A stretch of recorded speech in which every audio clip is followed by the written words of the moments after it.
First of all, we got a great podcast for you today, but me and Maddie are talking about Creed 2. I know you guys can't hear Maddie. He's down on the mic. Hey, yo, shout out to Michael B. Jordan and the job that everyone did on Creed 2. It was a fantastic movie. I don't know about that desert training montage. I just don't know about it. They training in all white in the desert. First of all, I'm to believe that there's some kind of rogue boxing training installation in the desert where guys go to get there. Who even thought that up?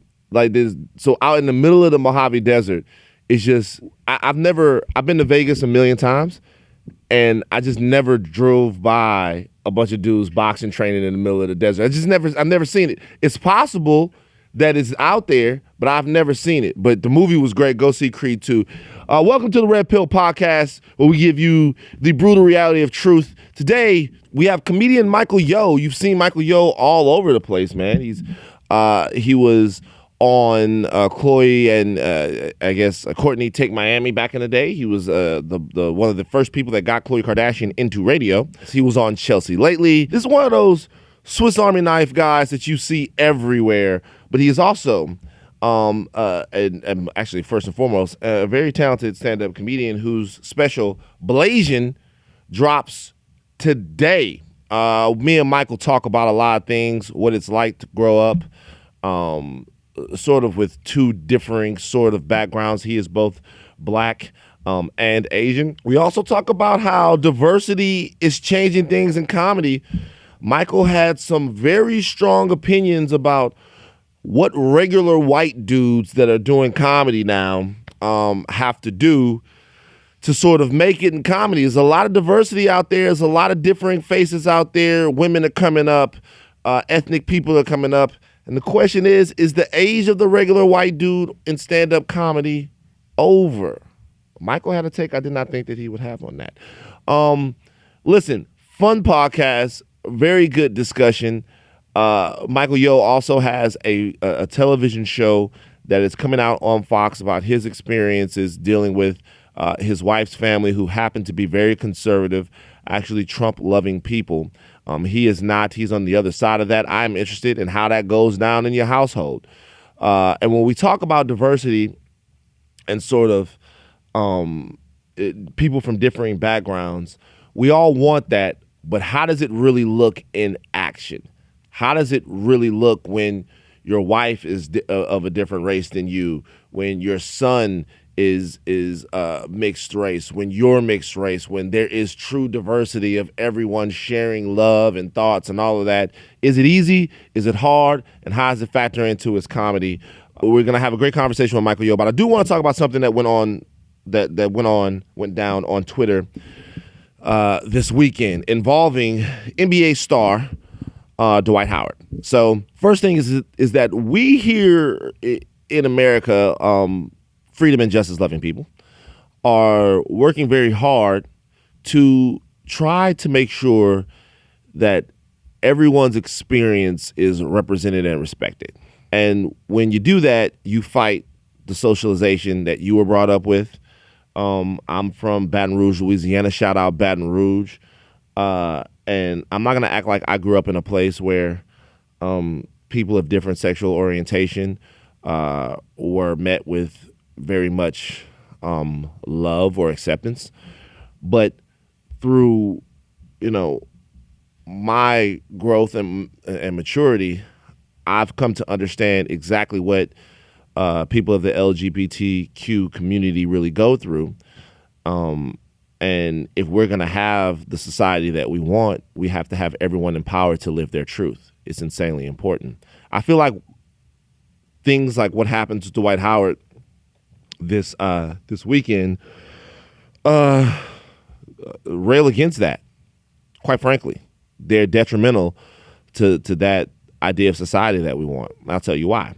Now, a man alleged that Dwight Howard, that he had a relationship with Dwight Howard, and the relationship spanned some time. This is for people who didn't follow what happened on Twitter, and that after some time of that relationship, that Dwight Howard had his emissaries call this man up and threaten and harass him.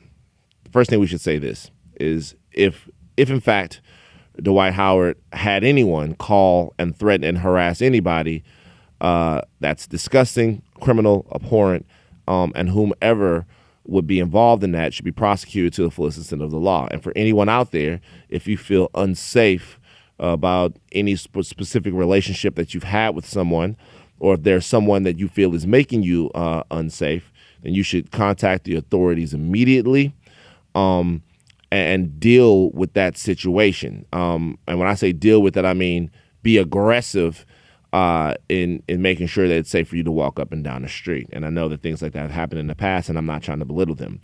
I will say that in my heart of hearts, it seemed like what was done on Twitter by the man in question was done in order to shame Dwight Howard. And not just shame Dwight Howard, but shame an entire lifestyle or an entire existence that some people have. There were questions asked to him. Does your family know that you like trans men, allegedly, and women and things of that nature? Which is a question that if you were dealing with some in that situation, I don't know why you would ask them. There were phone calls that allegedly took place between this man and Dwight Howard that were recorded. And once again, if you were in a relationship with someone and you said that you liked them, I'm not sure why you would be recording their phone calls. And I don't know what the motive to record their phone calls. It's been addressed on Twitter. The guy says that he was recording the phone calls in case something ever happened. That's insanely fucking peculiar of why you would record somebody's phone calls. And then referring to Dwight Howard as a 6'11" bottom, all of these things. I just want people to understand how bad this is. And when I say it's bad, it's not bad because anyone had a specific relationship or didn't have a specific relationship, because we don't know. And quite frankly, it's none of our business whether or not the relationship was had.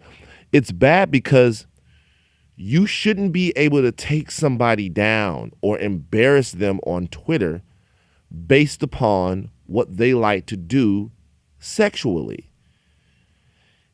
In weaponizing these relationships, or this particular relationship, it puts it out there that it's something to be hidden, that it's something illicit, that there's something wrong about it, that there's something out of the ordinary, out of the box about it. And when you do that, you push people who might be looking to live their truth further into these cocoons of shame, where they fester and their mental health is assailed, every single day. They can't be who they are, because they see, well, if anyone ever finds out, look what happened to Dwight Howard.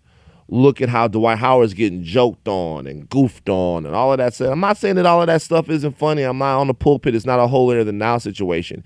But it is one of those cases where we have to sit back and ask ourselves what it is that we really want. You know what I mean? Like what? Because if we really want everyone to be able to live their truth, then we're going to have to cut the legs off some of these lies. And when I say lies, I'm not saying that anything that happened between these two people was a lie. I don't know who's lying. But what I will say is that the way this was gone about, the shaming, the sort of the energy, all of that's a lie. All of that's a lie. You don't have to go about things that way. You don't have to do it that way. The truth is that there are people out here every single day who are struggling with issues of their sexuality, who are struggling with coming to terms with telling their families and their friends and their loved ones and their fans about things that are as central to their existences as sexuality is. And things that went on this weekend, like what went on this weekend, it hurts them. It hurts them. It makes it harder for them. To me, my sister is a lesbian, and she has been for an out lesbian for a number of years. I realized when she first was wearing Tim's that something was up. But anyway, but and I know that she has a beautiful family with a bunch of beautiful children. And she is one of the most loving, protective, unbelievably gorgeous souls that I know. And I want my sister living in a society that is fully accepting and fully not it's weird. I say accepting. I don't want her to be accepted. I want her to be fucking loved and adored the way I love and adore her. And I don't want anything about her personal life to stop that. And so when I see situations that like happen with Dwight Howard, and I think, yo, if everything was true, it's still not fair. Once again, I don't want to see anyone be harassed, and I don't want to see anyone be made to feel unsafe. But I just don't know if that's really what's happening, if the best way is to go on Twitter and tell all the secrets that you created with someone. I just don't know how that makes you feel any safer. All right, listen, off that, on to Michael Yo. Everybody love each other. It's the red pill, pop some pills, it's time for some truth. No, he says, when my wife said, where's that guy? You're that guy. I'm that guy. Yeah, it's cheesy, but I am, man. That's dope. No, I love it. I love it, man. That's amazing. So what about you do you feel like makes you that guy? My parents. Oh, They've really? been married for going on 46 years now. Well, then you were born that guy. I was born that guy. And then, just watching them. But they always keep it lively because, like, I've seen them in one fight in my whole ever. And Damn. And it was because of me. What happened? Well, are we rolling, by the way? Yeah, this is great. Hey, by the way, white people, clap for Michael Yo. Yeah, thank you, white people. Clap for Michael Yo. This man is cooking out here in these streets. That's right. Got stand-up special coming out. I just read today, stand-up special coming out November 27th. It's called Blasian. What? Blasian. Where can I watch it? Oh, it's going to be on iTunes, Amazon, all that cool stuff. Hold on for a second, Michael. Oh. We going to talk about where, I done told you about interjecting shit before, dog, on some real shit. I done told Michael Yo is here, man. Why don't you show the proper respect? This man gonna tell you all about the stand-up. You're not training your white people right. I'm not training I got some mistrained white people. Yo, man, come on, man. I was running through the brothers' accolades. Yes. And you jumping in and talking about where can I watch it? You can watch it when Michael Yo says you can watch it, bro.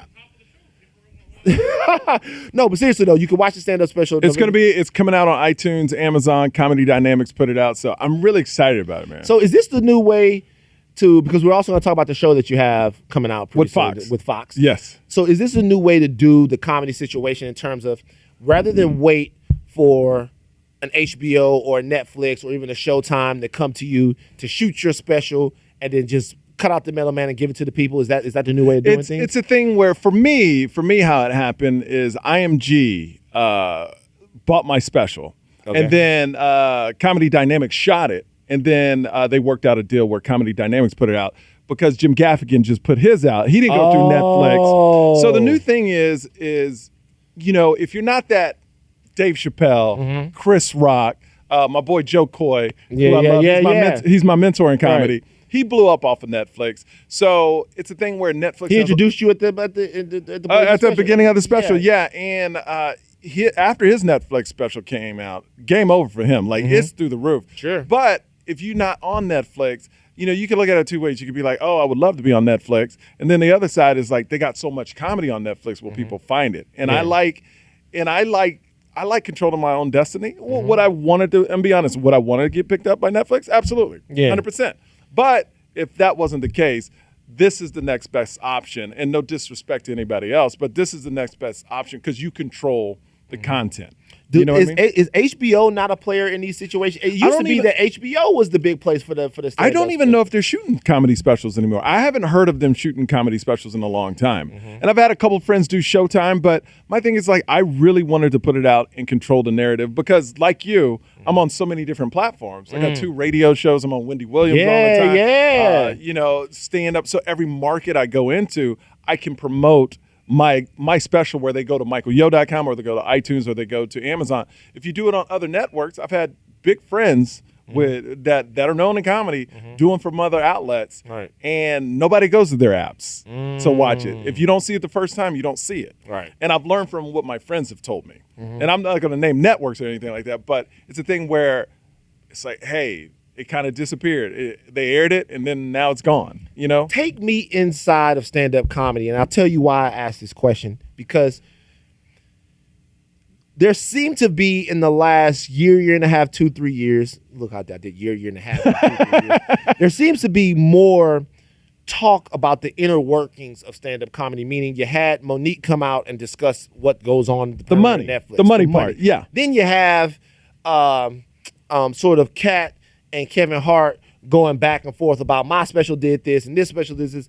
Just how competitive of a world, because this is something that I never knew about. Yeah. Just how everything is competitive out there. Yes, absolutely. But just how competitive of a world is stand-up comedy. When you first get into it and start, it's very competitive because everybody sees you as a threat. And what I noticed, like I was talking to some comedians, we all perform at the Comedy Store or Laugh Factory, and I have comedians on my show, and I was talking to Chris D'Elia, and I went, when do you get to a point where, because when you're a young comedian, you want to do so well that one of these guys that's been on stage for a while can't follow you. You know, yeah. I I mashed the stage. Yeah, I smashed it and gave them a target.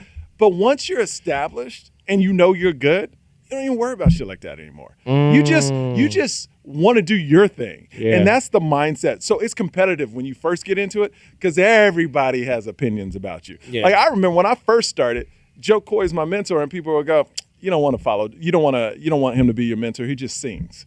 I'm like, have you seen his show? He doesn't, like, he's so much more than that. He's the only show that I've ever been to, and I leave going, wow, that was an event. Word. That was a movie. You know what I mean? Yeah. And his fans feel that. And I was like, I want to be that dude. And now with different, like Hassan Minaj did it with the slides. I have slides in mind. It's a thing where comedy now, for me, is anything you want it to be. Right, it's big. Sometimes it's a big production. Even the Gerard Carmichael did the joint on HBO, the Drew. Yeah. That was so. What was the guy's name? Drew Michael. Was the guy's name Drew Michael? That was so off the wall. The way See, I they didn't did see it. that one. I didn't it see was that crazy. One. But I know. But then you could be just like, come out with your notepad. Yep. You know, comedy. It used to be when I first got into comedy. This is still only 8-9 years. It needs to be this way. This is how comedians do it. Now it's kind of like, oh, whatever makes people laugh. With what the benefit of Netflix, it opened that door where, well, everybody's seeing straight stand up. Yeah. What can we do next? Right. And now, like, mine is visual. You know, it takes you see, when I talk about my mom, my dad, you see them. Yeah. You know what I mean? Right And that's what I love, man, is I love getting that message out. But it's competitive. My friend got punched in the face by another comedian like 3 weeks ago. What? Yeah, he was at a restaurant, he saw the comedian didn't like him, so just came up and punched him in the face because he thought he was like, we talking about it's getting physical comedy beef? oh, yes. Like, people fight, man. I can't tell you, like, how many comedians, like, I don't know the comedian's name, but I know his face because, to be honest with you, I don't hang out with comedians. I do my thing and I leave because I got a family. So I do my set and bounce, but I've seen people knock each other out as comedians. Like, my friend got punched in the face at a restaurant because the comedian didn't like him because he thought he stole a joke from 10 years ago. That's a big deal, the joke stealing stuff. Oh, yeah. And here's the thing. Everybody starts with the same kind of concepts. You know what I mean? Like, there's dating, there's just general concepts.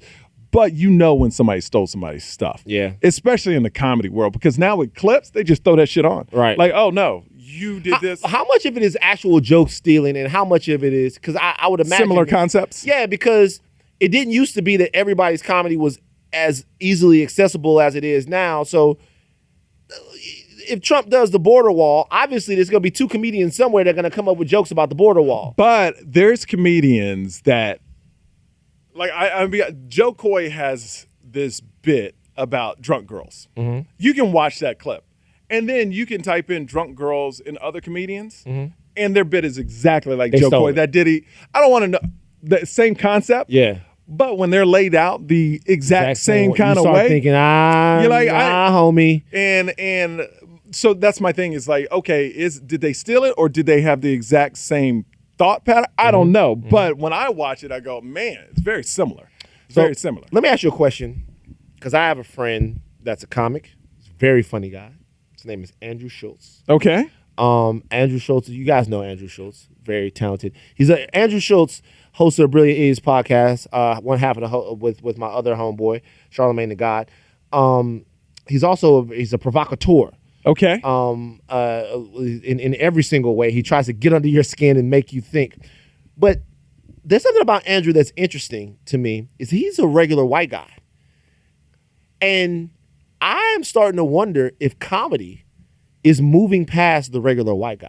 Oh, 100%. Because a lot 100%. of the guys that are coming up now, right, when you look at the Hassan Minaj's and you look at guys like yourself, Joe Coy, Ali Wong, and you even start to even Trevor, like, and of course the Dave Chappelle's and the Rocks and the Kevin Hart's and all of that. It doesn't seem like the average white dude is rocking in comedy like they used to. So interesting. Besides Bill Burr. Bill Burr. Bill Burr is a genius. Beast. And by the way, Andrew Schultz, to me, I don't know if you've seen him. No, I haven't seen him. He's as funny a motherfucker as there is. Really? He is. I got to check him out. Michael, he is ridiculously funny. After this, I'm literally, because I love comedy. I love comedy. You'll love him. He's ridiculously funny. But it seems like, here's what's interesting. Just like you, I interview comedians. I had this female comedian on my show, and she's engaged to a white male comedian, and she can't make certain shows. And she goes, "Oh, but my fiance can do it, and he's really a funny guy." Right. And they go, "No, we got enough. Like, we don't do white guys on the shows anymore." I don't know if it's because of the backlash. Yeah. Or they have their quota of white guys on that show already. But I think people are broadening because comedy right now is not so, it's in a box. Like I said, when I first started, and this is only 9 years ago when I first started, it was like, it has to be like this. Right. Now it's kind of like people want to hear diversity. People want to hear about different stories. And what I feel that Joe Coy taught me the first time, and I keep going back to him, but he's my mentor, is tell your story. It's not about the joke. There's a lot of comedians that get big because they're just about the jokes, and then when people get their jokes, they disappear after that because people don't really care about them. Right. They care about the jokes. Yeah. Like, I tell real stories. Like, I tell everybody, I want to be like a Jim Gaffigan, Bill Cosby before the rape type of guy. You know what I mean? Bill Cosby before the rape. I want to be that guy. Pre-rape Bill Cosby. Bill Cosby. And I had, when I was pitching the Fox show and to all the networks, I had to say that. Pre-rape? I can't say I want to be like Bill Cosby anymore. Right, you can't. Which is messed up. Right. Because it's not messed up. He did that wrong. But I remember Dr. Huxtable. Right. But you know what's funny? There was never a pre-rape Bill Cosby. He was raping the whole time. The whole time. Look at how upset that made Austin right there. Like Austin legitimately, when I said that, like, you put your head down, bro. Okay, he's wearing a Bill Cosby t-shirt right now. Bill Cosby t-shirt. Was that? Snoop Dogg, I get it. Yeah, right. But, but on his off days. So that's all right. So you don't feel like that. You don't feel like that. Like right now, you can be that. You can. That's a guy you can no longer aspire to be. Even no, I never wanted to aspire to be a white guy. No, I mean Bill Cosby. Oh, Bill Cosby. Well. Right. Well, I'm just saying I love his comedy. Sure. Like his stand-up. Like, you gotta. We dancing so much. I know. I love Bill Cosby's comedy. No, like himself, that album, that stand-up special himself, it's brilliant. Sure. It's brilliant. But now you just can't say, any meeting you go to, if you ever pitch a TV show, you can't go in a room and say, you know what, I want to be the next Bill Cosby, and just leave it at that. Nah. You have to say, pre-rape Bill Cosby or Dr. Huxtable. You can't just leave Bill Cosby out there anymore. By the way, I'm not so sure Dr. Huxtable wasn't raping people too. He was an OBGYN. He had access to all kinds of anesthetic. Yes. There's no way we can know. There's no way we can know. Like, Dr. Huxtable was dancing and eating hoagies. It's true. But we don't know what was going on. We don't know what was going on. Let me ask you this. So the television show, you just had a show greenlit or we're moving. Yeah, we're in development. We're writing the pilot right now, and I feel really good about it, man. Like, it's the thing, we all have dreams. And when I moved here, I was like, I know one day I'm gonna be able to tell my story. And it got to a point where it's the organic modern family. It's real. Like, my dad is black, my mom's Asian. I'm black and Asian. I married a white woman. We got a black, white, and Asian kid. Damn. That we call a panda. Wow. You know what I mean? So I mean, and her parents are Republican, white and Republican. So literally, How do you do that, dog? All the races is one thing. How do you do the Republican shit, dog? we don't talk politics. Ever? How do you not talk politics We can't. with We your don't. guy? We don't talk it. Not at all. Not at all. Let me tell you something. Is she a Republican, your wife? No. Oh, she's not, but No. her parents I don't are. know. We don't talk about it. Well, how the fuck can you not talk about it? I believe she sides with me because I don't want her family is the nicest family you will ever meet. Are they Trump supporters? Huh? Are they? They voted for him. Yeah. Oh, Michael! Yeah. Yeah. Michael got to get the Nobel Peace Prize. This is Desmond Tutu I'm talking to right now. Well, I would be coming at her fucking dad. Why? What's that gonna do? What's that gonna do? It's gonna make me fucking feel better. Is what it's gonna make me. Oh, you know what makes me feel good What? is when they babysit and come over our house and they let me and my wife have some time That's by true. ourselves. know. You know, like they're great. They're great people. They voted for Trump because they own their own business, and they said the only reason we're voting for him is because the taxes and all that stuff. Does it bother you that? And I'm just asking. Yes, it does. That they are 100%, 100%. But it's kind of like everything. I'm two races that hated each other in the 80s. I watched Minister Society, Boys in the Hood. Yeah, Try me and a black person walking into a convenience store. Hurry up and buy. Yeah. Hurry up and buy. You buy now. You buy now. So you can do that. I can't. I know. have to You'll do it buy the now, regular way. black Yeah. people. Right. So it's a thing where it's always like I'm the contradiction myself. So I'm good at keeping peace with people because, I grew up in an all-white neighborhood. They call me nigga chank. Yeah. I just had to learn how to deal with it. Right. And I'm getting paid for it. Right. I turned it around. Right. So do you feel like this show, then in part, can kind of show people that you can have disagreements with people without being enemies and kind of give people a blueprint to how to get along? The line I think sold the show to all the networks when we were pitching it is they go, how are you going to deal with racial issues on your show? I was like, I'm not going to make a whole episode about it. I'm going to make moments about it. Yeah. It's kind of like stand-up. Like if my wife gets stopped and somebody goes, oh my God, you adopted. That's very racial and racist. Yeah. But I'm not going to spend a whole episode on that. I'm going to make the joke. So if you're a person that's done that to somebody, you'd be like, oh my God, I was really racist at that time. I don't need to pound it like on a whole episode to make you realize that. We address that issue, make a quick joke, boom, I'm out. Right. Like I have a joke where I'm black and Asian and I went to an all-white school and I heard every stereotypical joke. They said, you're the only guy that can steal a car and wreck it on the way home. That really happened. Right. You know right, what? Right. And all I got to do is put that joke in there and people are like, that's funny. Right. That's messed up too. That's fucked up. Yeah. You know what I mean? So I want to address things like that in it, but I don't want to go like it's a family comedy. Yeah. I want to have people Laughing at family situations. It's kind of like when I talk to Kevin Hart. Kevin Hart's like, the stage is not for politics for him. You will never see him talk about politics on the stage. Right. And but it's an escape, and I treat comedy the same way. I want to unify people. I was just in Kansas City, Missouri, like this weekend. Trump supporters came out to watch me wearing the hats. Wearing the hats. That would be too triggered, bro. Because but what was weird, they've had hats I've never seen before. They were white with white letters. Same exact hat, but white. And I was like, oh, the joke I made is you just got to put the veil down. Right. Yeah, just pull it down, the hood. Yeah. But on TV, when I was on the news, I said, look, I don't talk politics. I just talk straight up family comedy. And the guy came up to me and goes, I thought you were a bunch of bullshit on TV, but my wife was like, let's go see him. Right. Because I know you were going to talk about politics, but I don't. Yeah. Because I'm a voice. Like if we have a conversation about politics, I can talk politics. Yeah. But for me, comedy on stage is not that time. Why do you think though that there have been so many amazing comics that it's been such a big part of their acts, like Rock and Chappelle and these guys that seem to really focus, or even Paul Mooney, that seem their power seems to be in making fun of or calling out the absurdity of racism or socioeconomic inequality and things like that. I'm in a position, and like I'll talk if I'm on a political show or we talk politics, Sure. I'll talk. But I've always been a unifier, man. And I know going on stage, that's going to break people. You can't, here's the thing. There's nothing Dave Chappelle, there's nothing Chris Rock or Paul Mooney's going to say on stage that's going to change a Republican's mind. You really don't think so? 100% not. 100%. You really don't think so? You know how you change those guys, those master communicators. You don't think that 100%, sometimes no. laughing at something like that can make people think a little bit? I think what changes is you actually talking to that person. Not this changes it.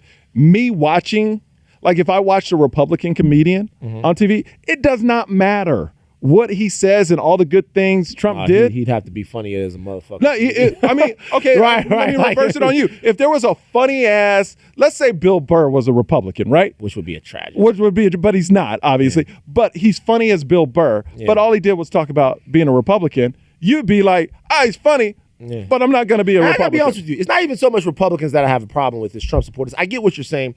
I guess what I'm saying is then they're great for the base. Right. If you're a Democrat, you love what Chappelle said. Yeah. But look what Chappelle said about the Me Too movement. Right. You know, a lot of women got offended about that. Sure. But when you're in a position where you got that much money, you can say whatever the hell you want because there's no consequences. Right. You know, there's no – he's Dave Chappelle. He's the greatest living comedian and one of the best comedians of all time. Yeah. All time. Yeah. So he earned the right to say whatever the hell he wants to say. Right. His money backs it, his comedy backs it, his specials back it. Right. You know? And until you earn that respect, to me, right, just to be yelling to one side for me does not work, where I want to bring people together. I'm family. Right. You know what I mean? And like I said, if I was on CNN, I know enough about politics where I could go one-on-one with Don Lemon. Yeah. But that's not my thing on stage. Okay. Like just at home, you don't talk.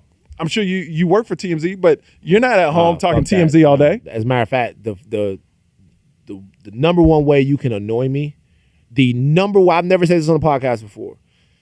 Don't ask me about that shit. Exactly. I'm telling y'all right now, dead to the camera. I don't want to talk about that shit. Don't hit me up on a Saturday and go, oh shit, did you see it? No, I didn't see it. Yeah. I don't, man, look, God damn it. I left it in the office. I don't want to talk about it. You're making a point. I'm passionate about that. Don't hit me up about that. I don't give a fuck about that shit. No, it's true. I'm telling y'all, we care about it when we're in it. Maybe. Maybe. I mean, when you got to perform, you got to perform. When that light goes red, you got to be on. Gotta be on. You know what I'm saying? But when that light's not red, you know, what I'm saying, I don't change how I talk when I'm on stage. Right. That's what I'm saying. Like, I'm all about that. I'm all about being genuine to myself. Because my dad, you got to understand, my dad went through segregation. So your dad's black, your mom's My Asian. dad's black, has a PhD in nuclear physics. Jesus. Had to go through segregation. From Texas, right? From Houston, Texas. Yeah. He grew up in the 5th Ward. He went to Forest Brook High School in the 3rd Ward. Dropping them 5th Ward bees on That's right, ghetto boys. Yeah. My dad had to go through segregation, score the highest score in an all-black school to take a test with white people, and had to score the high score out of them just to go to college. And my dad, went to college at? He went to Oklahoma State and then Iowa State. Okay. And he got his PhD in nuclear physics at Iowa State. And my dad never taught me once to hate people. My dad loved America when a lot of America didn't love him. And that's where I come from. It's like, that's just stupidity. Right. You know, work hard. The only thing my dad thinks is wrong today is back then you had to sell it. Like, the only way you could be equal to a white person back then for black people is education. You had to, because they could stop you from playing sports. They could stop you from going into restaurants. They could stop you from being on the bus. But they couldn't stop you from being smart and educated. They could stop you from going to school, though. They could. Yeah. They could. But you could find a school full of black students. If you wanted your education, you could get it as long as you could afford it. Yeah. And now with sports, rap music, bling, and all that, you know, he feels like education is lost. But it's just a changing of the times. You know what I mean? And I think we both agree, we celebrate ignorance today. It depends. Listen, this is what I'd say. I'd say that there's two ways I look at this. There are parts of black culture that I think are sort of overemphasized, and I think they're overemphasized just because we weren't afforded a spectrum of different ways to succeed, right? So if you don't have a lot of different avenues of success, whoever succeeded doing whatever they did is a success story. Absolutely. Right. So in my hood where I'm from, Didn't matter how the guy got the goddamn Cadillac. Didn't matter how he got the Mercedes Benz. Nobody else got one. So if he got one, we fucking with him. You know what I'm saying? Got you. I think we're getting to a point to where we can start asking the question, how'd you get that? Yes. You know what I'm saying? Because let's be honest, even though my dad comments about sports and they didn't have that avenue. Right. All they had was education. Right. And I think it's okay to ask the question, fam, I know you're out here, you're hustling, you feel like you don't have any avenues, but if what you're doing is hurting other families in our community, I don't know how much we can celebrate you. I don't want to make you seem like the worst person in the world, because I understand that things are hard out here and we're trying to, as a community, help you do better. But I don't want to make the next kid coming up think that cycle is something to aspire to, whereas letting people know that they are human. You know what I'm saying? Absolutely. Yeah. Well, you just don't want your own community to tear its own community down. Sure, not at all. And that's what it's about. Now, I'm gonna be honest with you. I didn't go through those struggles. I grew up middle class. Lived in an all white neighborhood. Yeah. But the issues I ran into were more racial than anything. Expound. Tell me about that. Like just the things people say because they're not educated at the time. Like, oh, you look good for a black guy. Yeah. The nigga chang thing when I went to school. They did. What are you? Yeah. Like those things as a kid. Being very young, it's hard to answer. What are you? What do you mean? What am I? Yeah. Nigga chank. Yeah. Because I was good at sports. Yeah. They just couldn't say, "Oh, you're good at sports." Yeah. They always had to label you. Oh, you're a black guy, or you're an Asian guy, or you're both. But we don't. There's none of you around, so this is all new to us. Yeah. You know what I mean? And because they're trying to figure out how to define you. They're trying to figure out because they're so used to those definitions being given to them, now they want to give one to you. And when you go in for a job and all you can check is other. Yeah. Because there's nothing to describe you. So I've taken all that pain in the past, and it was a lot of pain. Did it hurt? Maybe did it stall you from maybe finding an identity? How did that work? I tell everybody, I didn't know. I was confused till I had dinner with Tiger Woods. It was crazy, yeah. And I say it in my special, but it's a true story, man. It's yeah. It's a true story. So when he went on Oprah and said he wasn't black, I identified with that. You know what I mean? Because Really? I'm both too. Because the reasoning that he didn't get to say on there is as passionately as he wanted. If my mom's Korean, my dad's black. I love my mom just as much as I love my dad. So for me to say I'm just one thing.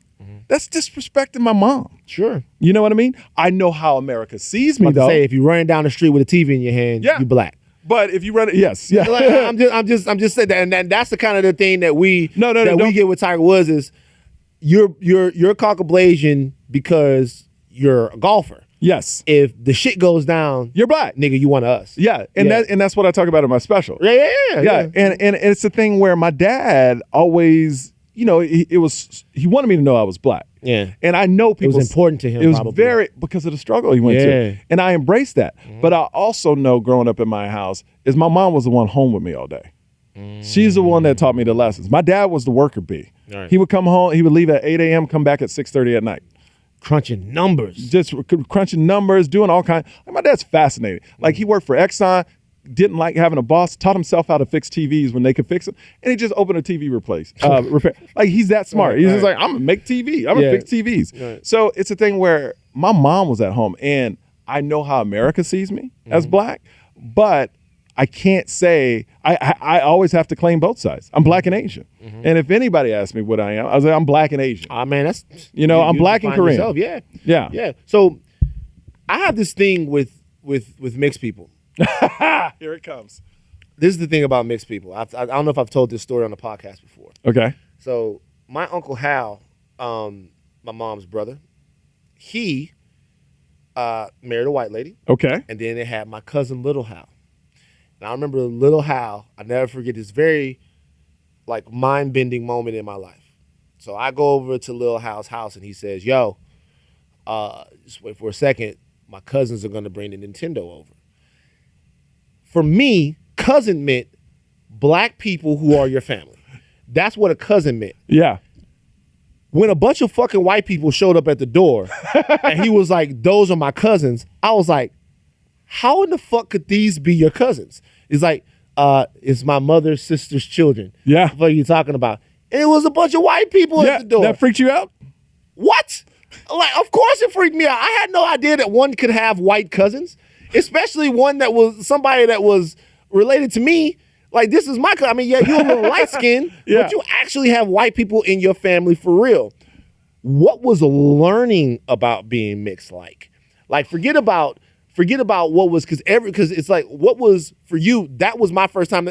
When they say mixed, they mean like mixed in every sense. Well, racially mixed, culturally mixed, everything is mixed. Yes. When did you learn, hey, I'm not just black, I'm not just Korean, I'm black and Korean? And how did that happen? Very early. Happened when I got old enough to start dating. That I was, and I was a starter black. Mm-hmm. You know, I was the guy white girls could take out. Oh, I love those niggas. You know what I mean? Hey, the dudes that like just could like listen. She don't want to jump into a Jamal right away. No. You know what I'm saying? I'm the starter black. Yeah. I'm the first person. Those dudes clean up, man. We clean up. You know who you are, Kenny. I used to work at Best Buy with Kenny. Kenny saying I keep my shit curly because these white chicks at LSU don't fuck. Kenny knows. But it goes deeper than that. It goes, they would date me and always tell me stories about, oh, my parents aren't racist. No. And then I would meet their parents, and then they would realize their parents are racist. You know what I mean? Even know. Yeah. They didn't even know. But they thought, oh, well, you're so defined as not black. And it was a thing where this is when you don't hear it anymore, but when I was young, if you spoke eloquently, oh, you sound white. I've heard that. That was the range. Oh, you sound white. Yeah. And so since I guess they consider to be eloquently. Yes. So since I talk like I talk, and girls would take me out. I mean, I would go out with white girls. Yeah. They would take me home. And so I was that dude where it's like, oh, let's see what this is all about. My parents aren't racist.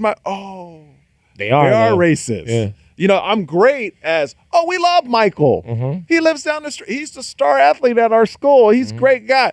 Oh, you're dating him? Oh, you can't. That's too much. That's too much. That's too much. Don't lose your mind now, Brianna. Yeah. don't Becky. Don't go too far. Calm down, Becky. Yeah. No, but that's when I really knew that. Oh, I'm black and Asian, because if I was straight dark-skinned black, it would have never got to that point. Never got to that point. But since I was mixed, I think the door is open a lot for me. Not just women, just opportunity. I think now. Yeah. Like with Crazy Rich Asians being so big, John Chu and that whole thing. It's the wave. Like if you look at all the breakdowns, like 5-6 Asian shows got picked up for developing. Right. You know, because of that one movie that showed, Asian people can be successful. And it hit, like, we've always seen black excellence. Film, sports, need more comedy. Yeah. Oh, absolutely. Yeah. But as a black and Asian person, I've always seen black excellence. I've never seen Asian excellence. What about Bruce Lee? Well, okay, Maddie. And Kung Fu Theater. Bruce Lee. On Sundays. You mentioned the most offensive example. Why is that offensive? We got Bruce Lee. What? So are you saying Bruce Lee wasn't excellent, nigga? Oh, he was. Okay, but that's the one. That's the one. That's the one? I could name more. Jackie Chan. Yeah, Jackie Chan. There you go. I was racist. I was just about to say. Can you imagine someone doesn't kick someone in the face or I was about to say. So they aren't excellent? Bruce Lee and Jackie Chan. But it's one genre. I think what the point he's trying to make is it's one genre. You know what I mean? Yeah. What I'm saying is, but when I saw Crazy Rich Asians, that's the first time I walked out of a movie and I was moved. They told the story of people, a romantic comedy of people who just happen to be Asian. But when I'm looked upon as black all my life and seen black excellence all my life, and then go into an all Asian movie, dude, I was tearing up. I was so moved because I've never seen that before. Yeah. And I got to thank John Chu and all those people in that movie because it blew me. I never thought I had those type of feelings. Oh, you didn't know that you were even that connected? No. Wow, that's amazing. No, that's I'm connected through my mom. I feel you though. I know what you mean. But I was like, oh my, I was shook. Asian. I'm Asian. That's what you're saying. I was I was shook. Yeah. I was so shook. It messed with me for 3-4 days. Yeah. Where I called every single person on that movie to interview him because I was so moved by that movie. Where I feel you. Yeah, and that's just a highlight that, and now it led to me having this Fox development deal that now hopefully I can inspire somebody to be the same way, and because I think keep being told. Because look at that, so many interracial couples. Yeah. But there's no person to be like, oh, you see the black view, you see the Asian view, you see the white view. When have you ever seen a view of a person mixed on TV? And I think it's about time for that. You know, what about half Black Panther? Can we do that, please? Black Panther. Half Black Panther? Drake Panther. Drake Panther. Half Black Panther. The half Black Panther. Let's go. To be honest with you, I think Drake did a lot for the mixed movement. I think Drake. Can I tell you a crazy story about Drake? Oh, I would love to hear a crazy Drake story. Here's a story. I went to a hotel in Vegas. This is like before Drake broke. And I had a big radio show in Miami at Y100. Oh, I know. We're going to talk about that. So Lil Wayne and all those dudes lived in Miami. Birdman and all of them. And I forgot the names of the players, but I get a call from VIP. And they go, hey, there's some people in VIP that want to meet you. So I go down. I walk in. Huge black men, bodyguards. Yeah. I walk in. I forgot the dude's name, but he's a player in their world. And he goes, yo, I want to know about how I can get some music on your radio show, blah, blah, blah, blah, blah. And we got this new guy named Drake and Nicki Minaj coming out. And I go, oh, okay. He said, yeah, Drake, he's a dope lyricist. But what I like is that, we could, we the gangsters behind the scenes. So we'll put him up front and we'll kind of move into that white arena and get all the white fans. And they fucking did, man. They fucking So did. it was a plan from the beginning. Dude, those dudes are smart, bro. They were like, we're going to team up with this dude named, like, I didn't even know who Drake was. Drake wasn't even out. Right. And they were like, we got this dude named Drake and Nicki Minaj, and it's going to make us pop. Basically, because I work for a top 40 radio station. Yeah. So, like, we want to go pop. We want to go pop, and this is the guy to go And pop. Drake is the guy. Like, we're a bunch of thugs, and we're going to give him credibility, but the dude is super nice. Yeah. And white women and all women are going to love him.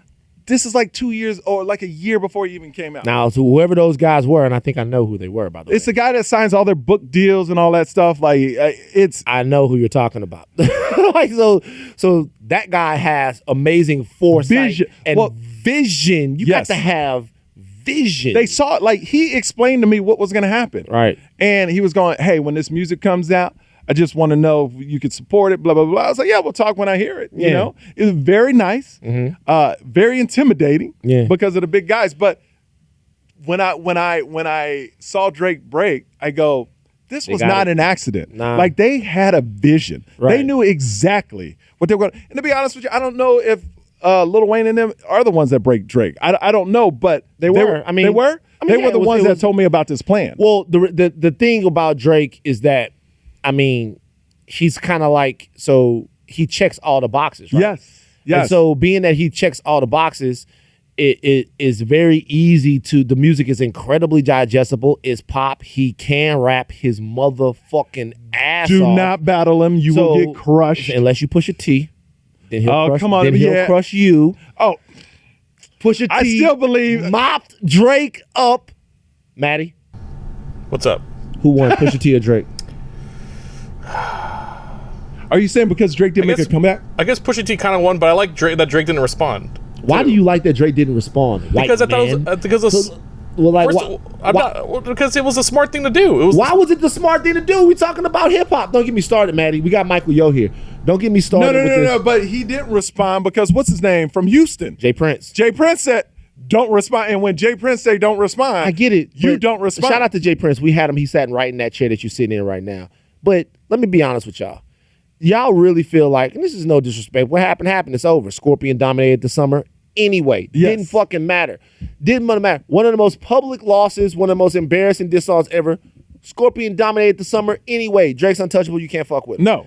But if you're Drake and you're the biggest artist in the world, I know that you got your OGs, but can you let another man tell you whether or not you're going to respond? You can't. Yes. How can you? Because you don't know what that other man got on you.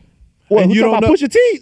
Shit, no, what not else could he have? Pusha T. Oh. But I'm talking about Jay Prince told Drake not to do it. Now I think he has a lot of respect for Jay Prince. And exactly, I have a lot it's of about respect. For Jay Prince too, yeah. And from what I understand, and you talked to Jay Prince, I didn't. But if Drake would have came with that album, it would have been over. Well, that's what they say, but you can always do that. That's like I'm gonna go get my big brother on you. Like when you on the schoolyard with somebody, and you talking shit, and they're like, "Yo, I'm gonna go get my big." You never know if the big brother will fuck everybody up. The big brother might be a hoe himself, but that you until that person or that record shows itself, you don't know Okay. what could have happened. It might have been on your show, but Jay Prince talked about Pusha T, how they can squash. He talked about him.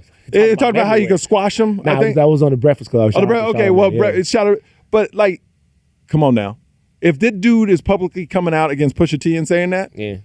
You don't think Drake? I mean, I don't get into the backstories and the business. I don't want to get jumped in. You just gave us a great one. Yeah, well, but that shows the brilliance. Yeah. Of Cash Money at that time, where they knew Nicki Minaj and Drake was gonna pop, and they broke them. And they told me how they were gonna do it, and they did it. They broke them. That's the thing, because people think, oh, these rappers, they're stupid, they're dumb. You know, you hear this stereotype. Oh, they don't know what they. Man, these dudes knew what they were doing. Definitely. Listen, they might be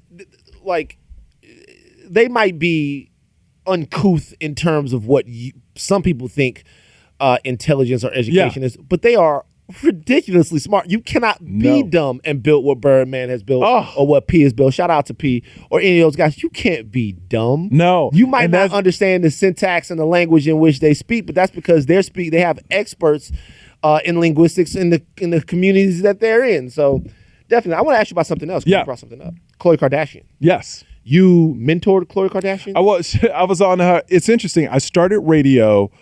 E hired me, and I had a show on Sirius XM. Back then, E had a station. It was called Yo on E, and I was basically the first stop every show they signed. I was kind of like media training. Yeah. So I would interview them on the air, and that's how I met the Kardashians, and that's how I met Chelsea Lately. Right. And they said, "Oh, you were so nice. If we ever get something, we'll put you in it." And those two held true. Right. And you did Khloe and I did Khloe and Courtney and Khloe After Dark. Yeah. And I was their boss. You were boss. Their boss at the radio set, which was Khloe's a beast on the radio. Is she?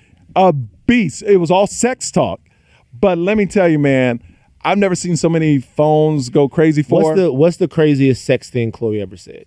Oh my God, I can't remember everything. Really? Like she would answer anybody call with anything, she would answer. Like she's fascinating radio. Right. She is fascinating. So I worked with them, and that's when they did an in-store in South Beach, and I found out I knew they were big, but when you have 10,000 people with Kim, Courtney, and Khloe in a store, it felt like the building was shaking because people were trying to break in. Right. And this is what I get mad about. People always dog them and say they have no talent. Let me tell you, how many reality shows come and go? It's true. They keep it going. There's a talent. If they don't have a talent, please let me not be talented either and sell millions of dollars of merchandise. I mean, they're definitely they're talented at whatever they do. Yeah, like whatever it is. They know their brand. They're talented at marketing their brand and keeping that TV show alive. Listen, so are you? Would you say that you're a family friend of the Kardashians? No, I wouldn't say that. Right. I mean, I haven't really talked to them since a couple years after I was close with Khloe. I went to got invited to a couple of Christmas parties. Then I just went my own way. What's a Kardashian Christmas party? I don't know. I just got the card. I mean, I got invited. I didn't go because I had to go see my own family. Why wouldn't you go? Because I got to go see my own family. Oh, man, fuck that. Even my mom was like, yeah, she like, my mom was like, what are you doing here? You should go to the party. Why are you not at that party? You got to go to at least one.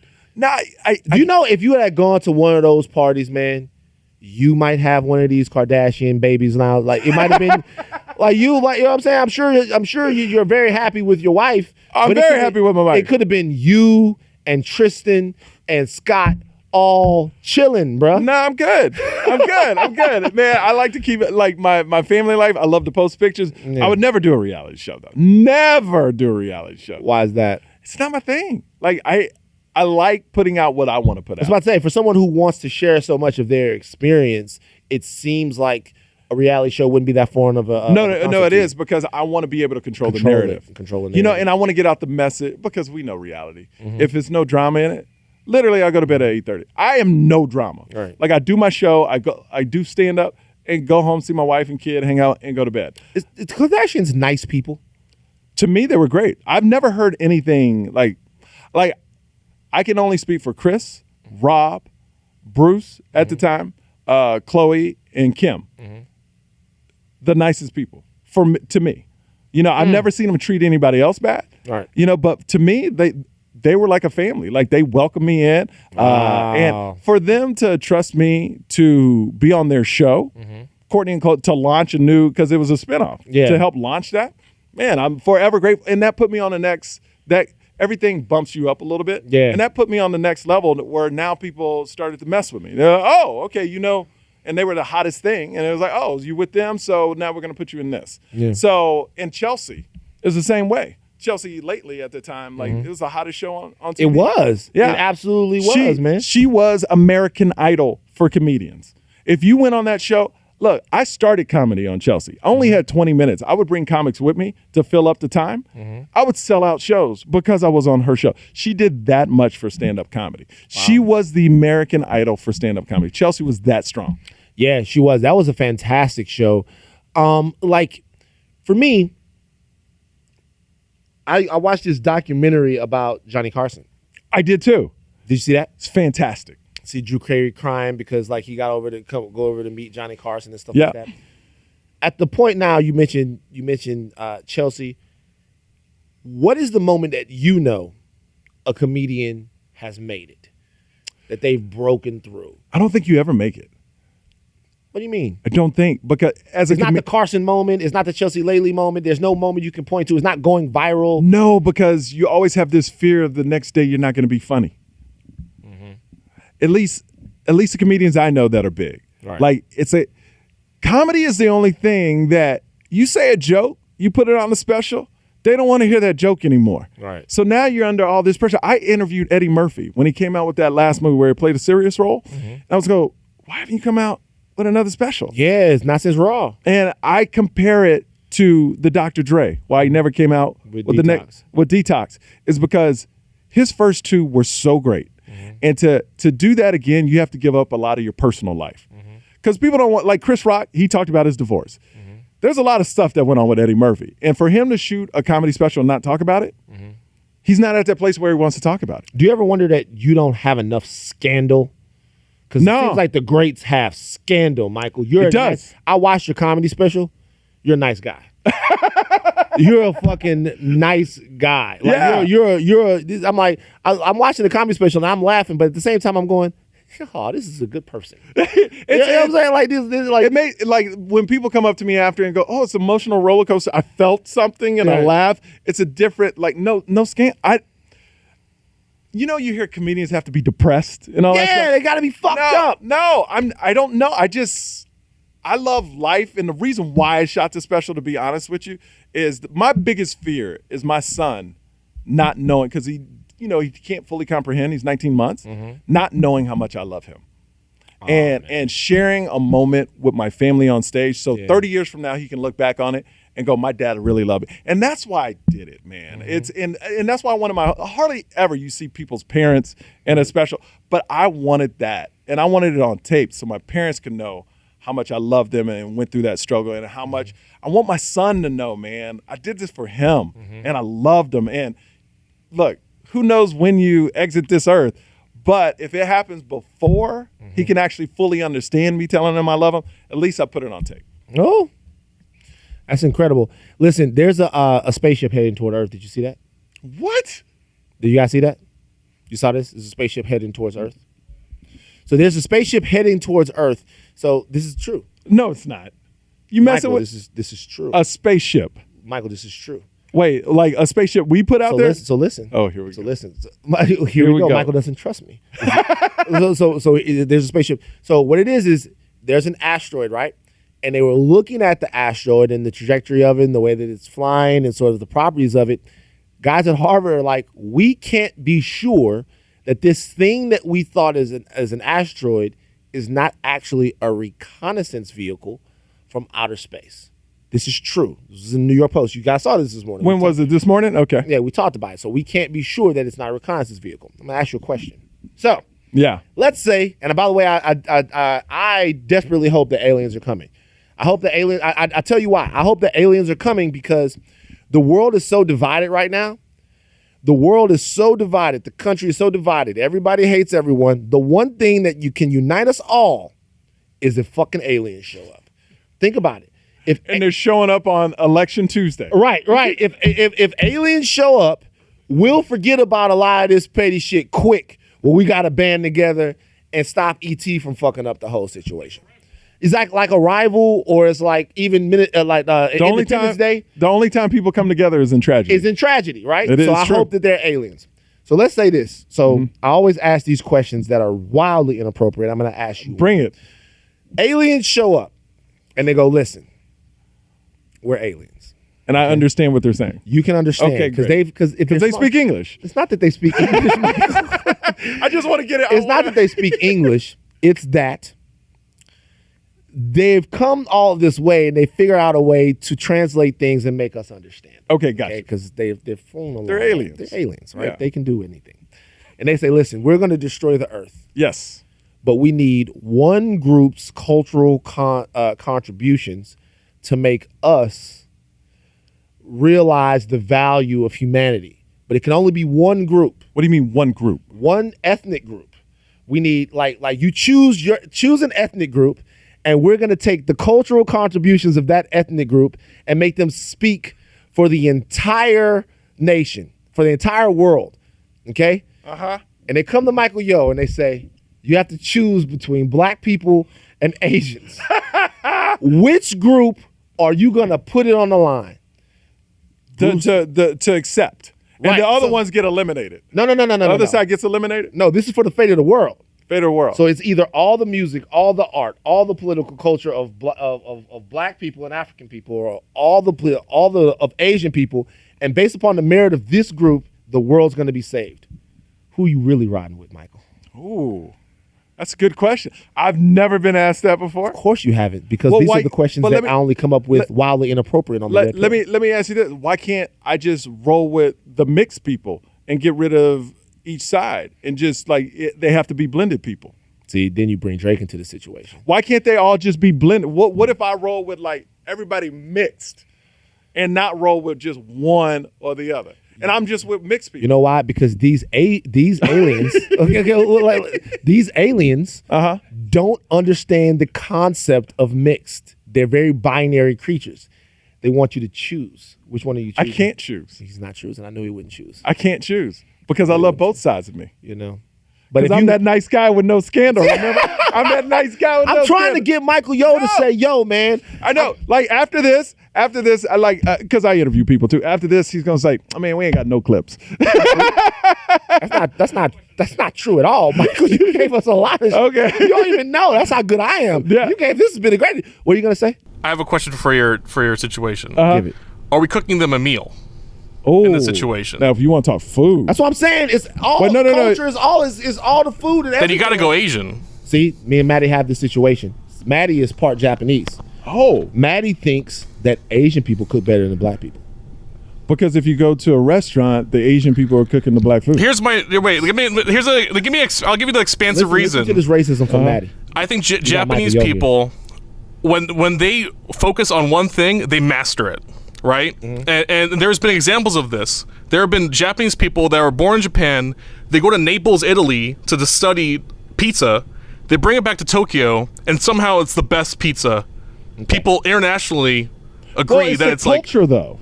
Right? exactly. It's the Kaizen. It's the. If you're gonna argue with the Asian culture is not more disciplined than the American I'm not culture, saying it's no discipline. but discipline makes you focus harder on This is what I'm something. saying. I'm saying I'm from South Louisiana. Okay, I'm from Baton Rouge, Louisiana. I would not have. And if you tell me right now that somewhere in Japan somebody's making better gumbo than my mama and them, I'm gonna tell you go fuck yourself. All right, they're not.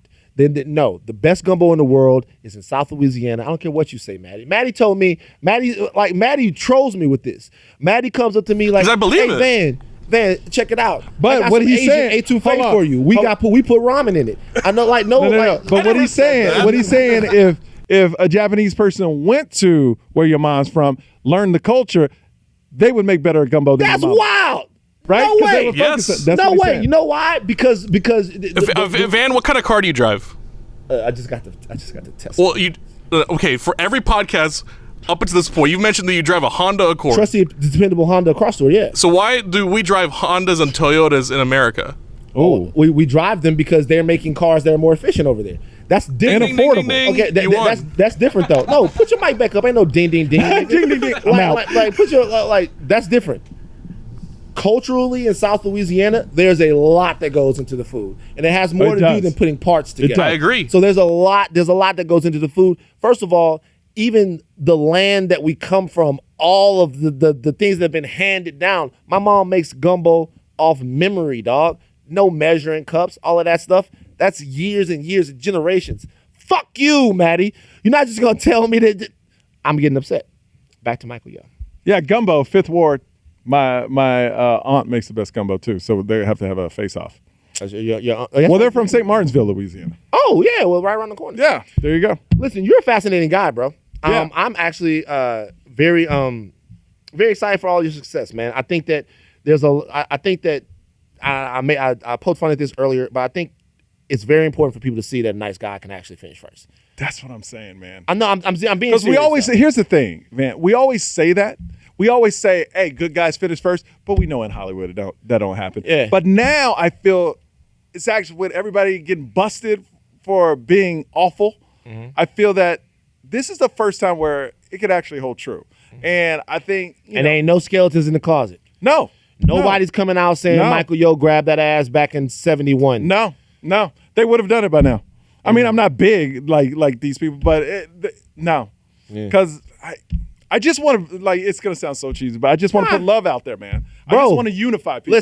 Listen. Michael Yo, 2020. No, I'm be serious about something. I live a lot of my life, and I'm trying to work on this. And shout out to Pastor Carl Lentz and the rest of the people that helped me stay prayed up. And I live a lot of my life triggered, you know what I mean? Mm-hmm. Growing up where I grew up, I just want so badly for my people to do better. Yes. I want so badly. When I say my people, I mean black people, but I also mean people that were born in situations where they didn't have access to the American dream as readily accessible as they should have had it. I want desperately for those things to change, and it gets so built up in me, right? I want to fight for it. I want to find out who's keeping people from moving upward, and I want to take them out. I want to make them pay. I want to make them see just how they're affecting people's lives. But every once in a while, you gotta use some smiles to kind of get these situations. You know what? Because if you take them out, the people that support them, they're gonna try to take you out. Yeah. And then it's just secular. It keeps going and going and going. But to me, you can outsmart people and talk to them face to face and try to get them on your side and at least understand your situation. Like you can talk to people that are privileged and say, hey, why are you saying all they got to do is pull up their bootstraps? Well, they started way behind you. If this was a race, a 100-yard dash, they started 175 yards back. Right. You know what I mean? So you need to let people. And they built the country so you could start ahead. Exactly. Right. So they need to be explained to that. Because one thing, and I'm going to end on this, one thing that my wife is realizing now is racism. She's from Wyoming. Damn. You said that in the special. Yeah, she's from Wyoming. Never experienced racism. You said that you had gone to Wyoming and you realized that you were the diversity. No, I am the diversity in Wyoming.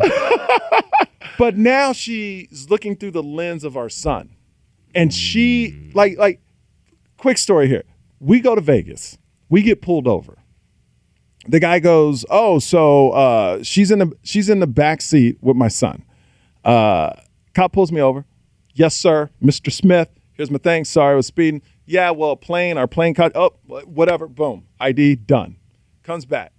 He's leaving. My wife rolls down the back window.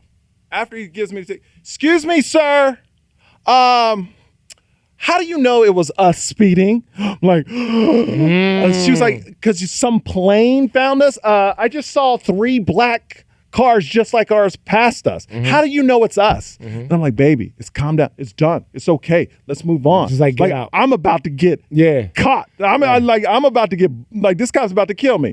He walks back over to the car, says, ma'am, you don't understand. Our plane's very accurate. Well, I think that's just messed up. Now my baby's crying because you pulled us over. And I go, she does not understand the risk she is putting me in right now. Because she's never experienced it on the other side till I explained it to her. Yeah. You know, people don't like to educate.